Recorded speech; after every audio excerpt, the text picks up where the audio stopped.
Leprous PITFALLs.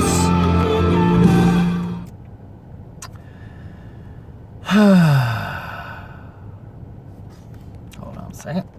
Adjusting. Oh, alright, there we go. So, this will be the 6th full-length studio album from this band.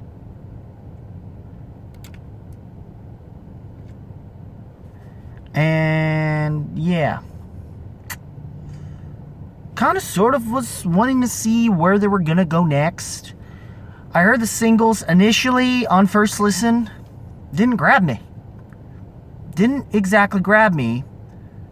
At least not... I even give credit to the last record. At least that tried to grab me.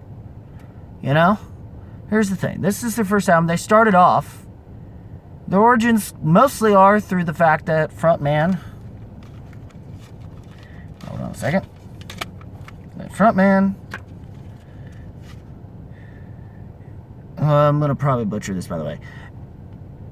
Iner Solberg, who does vocals, keys on this record, and most of the members that are involved in this group are all basically had been their roots within that of Isan from Emperor. In fact, I believe Solberg himself is actually wound up, I guess, betrothed or some form of having been married to his sister. So family ties there, and I guess he opened for them for a while before they started doing stuff with their band.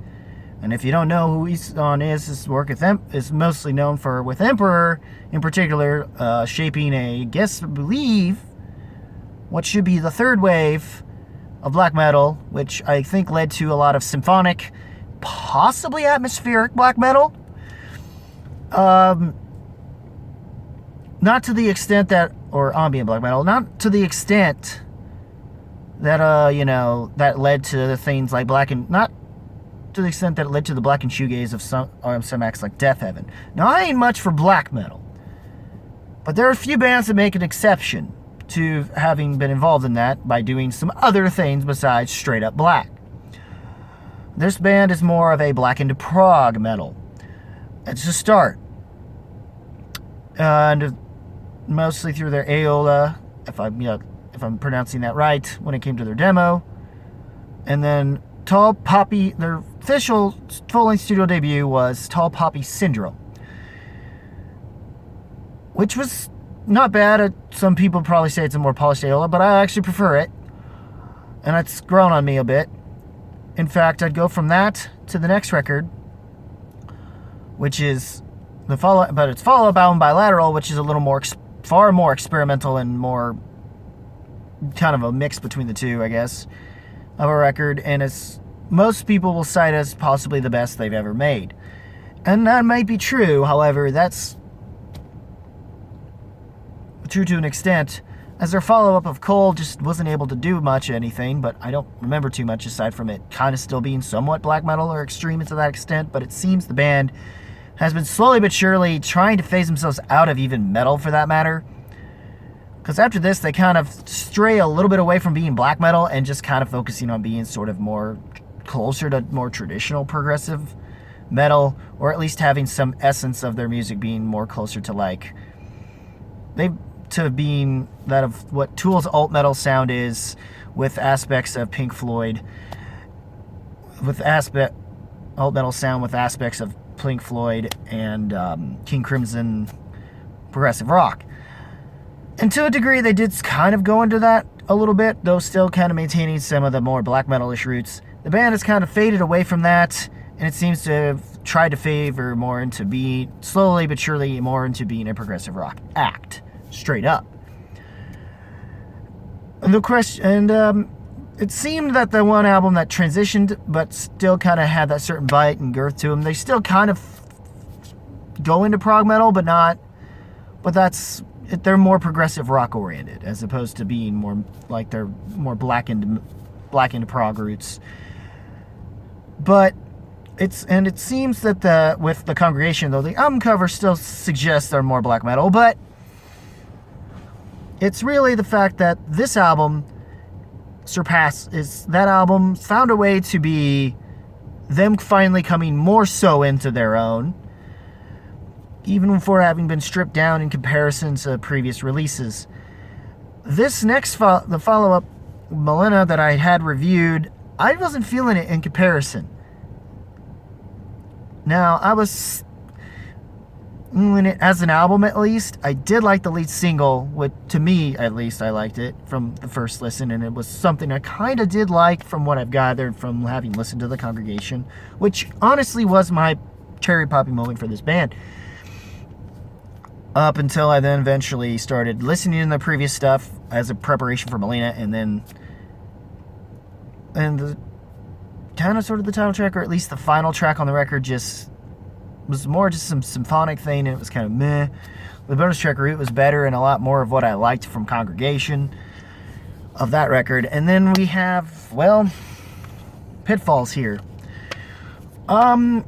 Honestly, the singles didn't do a whole lot for me, though I admit the flute single that you portionally heard here, as a little teaser, was essentially the best of the singles. Alleviate didn't do much, but I could see how of the first 5 tracks of this 9-track release was essentially of that earlier track releases seemed closer to what they were trying to do for the record, while simultaneously kind of being sort of closer in sound to what you kind of expect from Leprous up to this point, you know, or at least from what we left off them from Melina. But I could tell with Melina, I didn't remember it nearly as much, and when I went back and listened to it, I was like, oh, I was kind of surprised myself, actually, compared to my original listen, and it was a little heavier than I remembered, but I didn't hit me in the way and had the sort of teeth that Congregation had, and you know, the certain things to keep you engaged in terms of odd time signatures and whatnot. And it seems they're slowly kind of trying to go a more progressive pop route, it seems, and almost makes me wonder if they listen to Muse a little bit in places, because Following Below, which is fine, I didn't like it at first, and then we get into, honestly, I guess it's kind of the weakest of the tracks here, I Lose Hope.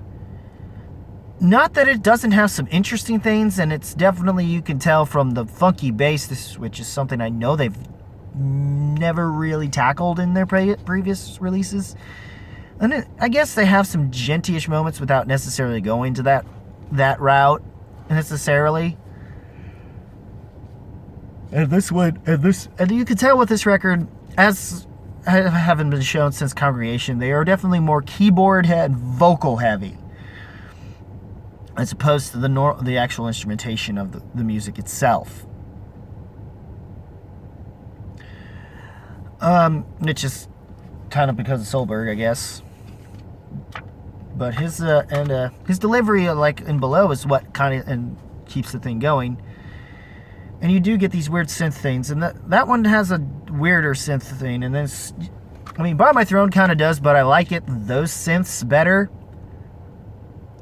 than I Lost Hope, so I guess it's kind of a better thing. And I do lose myself a little bit in the follow-up track before we get into to Alleviate. So the train's okay, I guess. But at the bottom, I mean, it starts off a little kind of soft, but it builds upon itself, and eventually you do get a payoff. So in terms of its build into it, it's totally worth your time, and I think that's when it starts to become what you should expect from Leprous.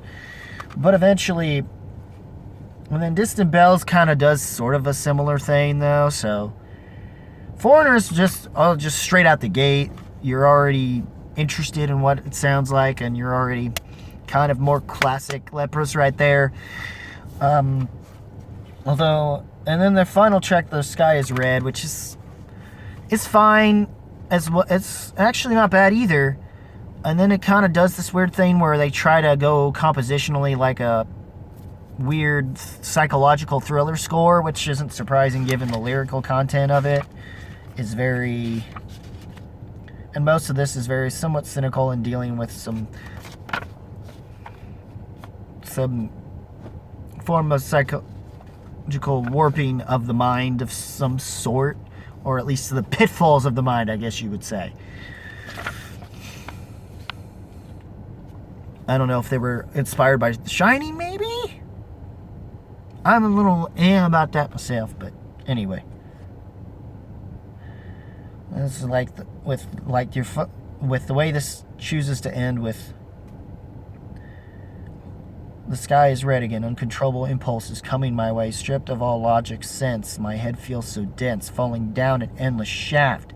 Submission giving way at last, feeling shot and depraved. The rage is all that is left. Is there any chance of creation of what I used to be? A wire around my sanity. Fire is the only force inside me. A wire, pressure on me. Fire, only feeling left inside me, trapped inside the flames with no chance of escape. My own little parallel universe confines me to my worst impulses. It's done better when Sun, of course,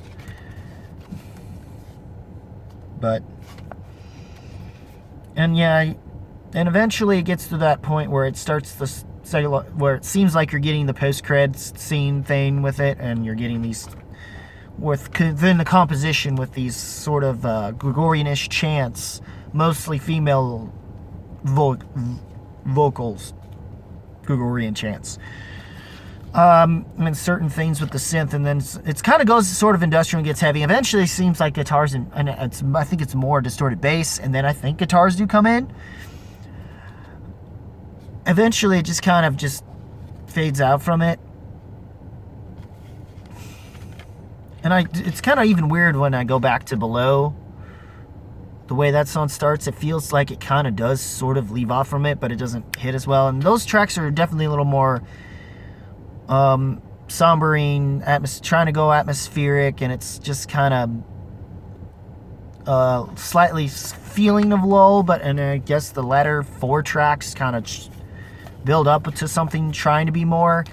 I don't know if this album executes what I think they wanted it to. I kind of feel like because of some of them kind of trying to trend a little new ground and seeming like they were trying to experiment a little bit, even though it's somewhat kind of poor in execution in places, I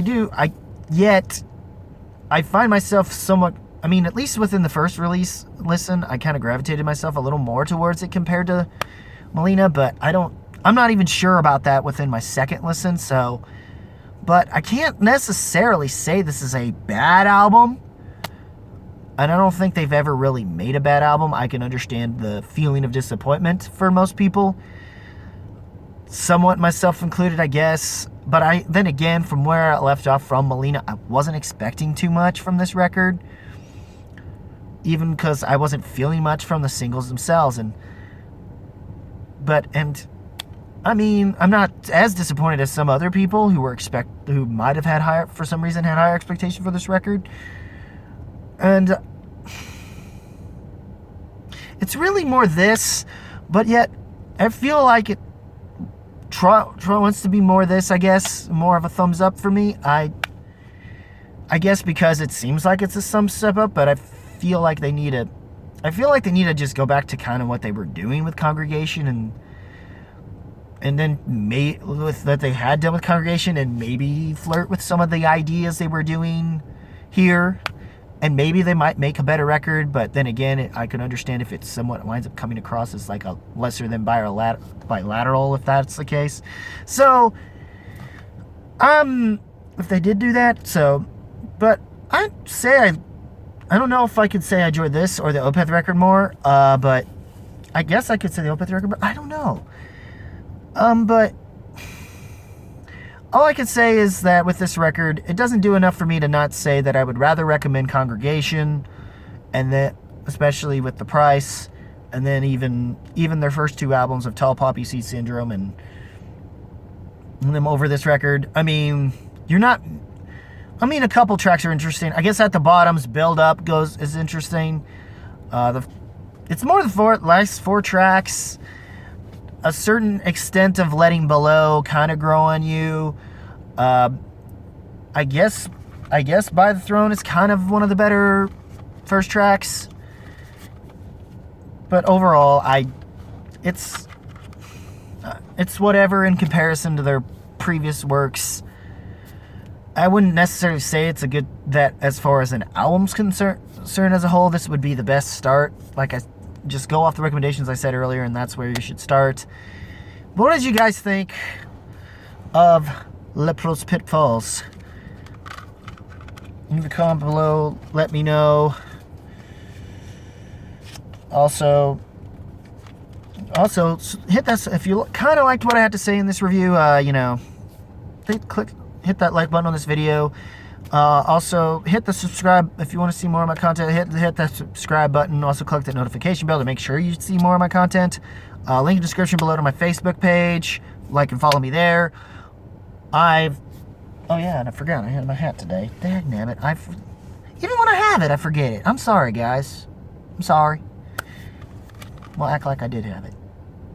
Anyway, so what did you guys think? And then yeah, that's about it. And as always, and I guess, and for now, I'm excited for, maybe I might check out the new ADTR, but I don't even know about that. I might throw in some older out, and you know, the year's kind of for 2019 is winding down. I might have to just focus on checking out some older stuff, and finally might do my first So What Swim, which is the So What I Miss sort of review, pile-up reviews of sorts. And then aside Shine on Rocks and maybe whatever movie I can finally get a chance to see.